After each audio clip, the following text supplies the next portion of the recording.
Bharatiya Janata party के नेताओं के सपने में इन दिनों जिन्ना की आमद कुछ ज्यादा हो गई है। पाकिस्तान का भय दिखाकर वे हिंदुस्तानियों को हमेशा ही डराते रहते हैं। चुनाव उत्तर प्रदेश में है और वे जिन्ना और पाकिस्तान का राग आलाप रहे हैं। यह बात कही आम आदमी पार्टी के राज्यसभा सांसद और उत्तर प्रदेश प्रभारी संजय सिंह ने। आम आदमी पार्टी के राज्यसभा सांसद, राष्ट्रीय प्रवक्ता और उत्तर प्रदेश प्रभारी संजय सिंह शुक्रवार को मुजफ्फरनगर पहुंचे और सदर सीट से पार्टी प्रत्याशी आभा शर्मा के समर्थन में एक प्रेस कॉन्फ्रेंस को संबोधित किया। संजय सिंह ने कहा कि भाजपा कभी भी मुद्दों पर चुनाव लड़ ही नहीं सकती। उन्हें तो चुनाव के समय में जिन्ना और पाकिस्तान ही नजर आता है। पलायन का मुद्दा दिखता है और देशवासियों में हिंदू मुसलमान नजर आते हैं। आम आदमी पार्टी के उत्तर प्रदेश प्रभारी संजय सिंह ने कहा कि जिस तरह से दिल्ली में नागरिकों को प्रतिमाह 300 यूनिट फ्री बिजली मिल रही है, उसी तरह यूपी में भी मिलेगी। उन्होंने दावा किया कि उत्तर प्रदेश में आपकी सरकार बनी तो 24 घंटे के भीतर किसानों के गन्ने का भुगतान होगा। आम आदमी पार्टी का कोई वोट बैंक नहीं है। मैं सारे पत्रकारों के सामने स्वीकार कर रहा हूँ, क्योंकि वोट बैंक वालों ने जनता के बैंक खाली किए। हमारा कोई वोट बैंक नहीं। जिसको 300 यूनिट बिजली फ्री चाहिए, किसान के फसल का दाम चाहिए, जिसको माताओं बहनों की सुरक्षा चाहिए, जिसको उत्तर प्रदेश की तरक्की, रोजगार चाहिए, स्वास्थ्य अच्छे चाहिए, शिक्षा अच्छी चाहिए, वो हमारे साथ आए। हम कोई दावा नहीं कर रहे हमारी कितनी सीटें आएंगी, हम कोई दावा नहीं कर रहे हमारा इतना बड़ा वोट बैंक है। जब मैंने शुरू किया था, मैं एक चीज खाली आपको बता सकता हूं, 0 से यूपी में 2 साल पहले शुरू किया था। 40 लाख वोट जब पंचायत के चुनाव में हमें मिले तो लोग हैरान हो गए कि कैसे इनको 83 जिला पंचायत सदस्य की सीटें आ गई और कैसे इतने प्रधान बीडीसी आ गए।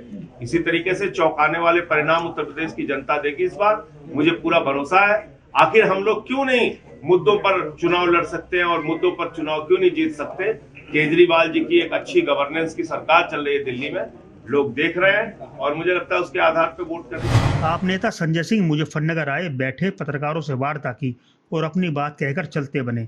उनसे पूछा कि यूपी में उनकी टीम के चेहरे कौन हैं, तो वे बगले झांकते नजर आए। ये कायर और कमजोर पार्टी है। भाजपाइयों को मेरी सलाह है कि वो लोग चुनाव प्रचार में न निकले, 2 कारणों से। एक तो गांव-गांव में बेचारे दौड़ाए जा रहे हैं, उनके नेताओं के ऐसे कुकर्म है, उनके ऊपर हमले हो रहे हैं। हमला नहीं होना चाहिए, लोकतंत्र में बातचीत सुननी चाहिए, लेकिन कुकर्म ऐसे हैं कि जनता आक्रोश में उनको दौड़ा ले रही है। दूसरी बात है कि भाजपाइयों को 7 ताला बंद करके अपने कमरे में रहना चाहिए। उनको पाकिस्तान से बहुत डर लगता है, बहुत डर लगता है बेचारों को। तुम डरो भाजपाइयों, तुम पाकिस्तान से डरो। हिंदुस्तान का कोई आदमी ऐसे फिसिड्डी देश से डरता नहीं है और तुम हमें डराने की कोशिश मत करो। पूरे चुनाव में बिहार का चुनाव हो तो पाकिस्तान से डराओगे, उत्तर प्रदेश का चुनाव हो तो पाकिस्तान का से डराओगे, मेघालय का चुनाव हो तो डराओगे, मणिपुर का चुनाव हो तो डराओगे, बंगाल का चुनाव हो तो डराओगे, गोवा का चुनाव हो तो डराओगे, पंजाब। मजाक बना लिया इस देश का। 130 करोड़ हिंदुस्तानियों का देश है ये, इसको एक फिसड्डी देश से डराते रहते हो। तुम्हें शर्म नहीं आती है? मुझे लगता है कि कितने कायर लोगों के हाथ में इस देश की सत्ता है। पूरे हिंदुस्तानियों का मजाक बना रखा है पूरे दुनिया के नक्शे पर। पाकिस्तान जैसे देश से डराते हैं, कल को भूटान से डराओगे, नेपाल से डराओगे हमें तुम, बांग्लादेश से डराओगे, नाइजीरिया से डराओगे। ये क्या मजाक है? इसका चुनाव आयोग को भी संज्ञान लेना चाहिए, पहली बात। दूसरी बात, चुनाव में फिर वही पुराना रिकॉर्ड, पलायन नहीं होने देंगे। अरे भैया, ओबामा की सरकार थी क्या अब तक? पलायन हुआ कैसे हिंदुस्तान में? देश का प्रधानमंत्री हिंदू, गृह मंत्री हिंदू, रक्षा मंत्री हिंदू, यूपी का मुख्यमंत्री हिंदू, फिर भी पलायन हो गया? तो पहले अपने अपने पद से इस्तीफा दो। तुम लोग नाकारे हो, मान रहे हो खुद से।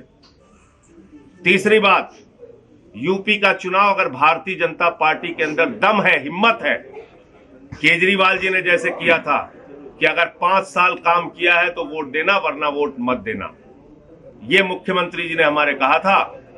अगर आदित्यनाथ जी के अंदर वास्तव में हिम्मत है तो वो उत्तर प्रदेश की जनता से ये कह के दिखाएं कि अगर 5 साल में उन्होंने काम किया तो वोट देना, नहीं तो ना देना। उनके पास कोई मुद्दा ही नहीं है, उनके पास कोई मुद्दा नहीं है। तो इसलिए यूपी की जनता से मैं आप लोगों के माध्यम से अपील करना चाहता हूं, अपने मुद्दों पर बात कीजिए।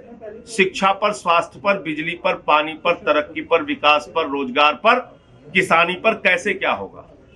और जिन लोगों ने आपको मवाली कहा है उनको जरा सबक जरूर सिखाइएगा अपने वोट की ताकत से, लाठी डंडे जूते चप्पल से नहीं, वोट की ताकत से। लोकतंत्र में सबसे बड़ी ताकत बाबा साहब ने आपको दी है वोट डालने की, हमारे संविधान ने।